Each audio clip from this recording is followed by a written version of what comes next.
If your car is ever trapped in a blizzard, your first decisions are critical. Do not try to leave the vehicle. In a whiteout, you can become disoriented and lost in minutes, which is far more dangerous. And do not run the engine continuously. A blocked exhaust pipe can funnel deadly carbon monoxide back into the car.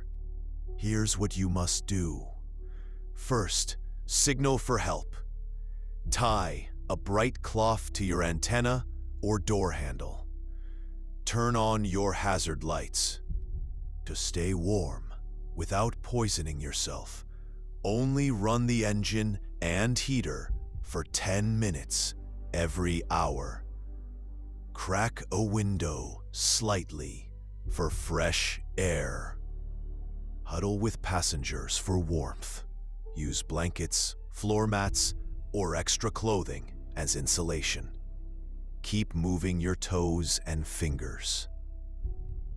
Stay put, stay calm, and conserve your energy. Help is coming. Share this knowledge. It could save a life.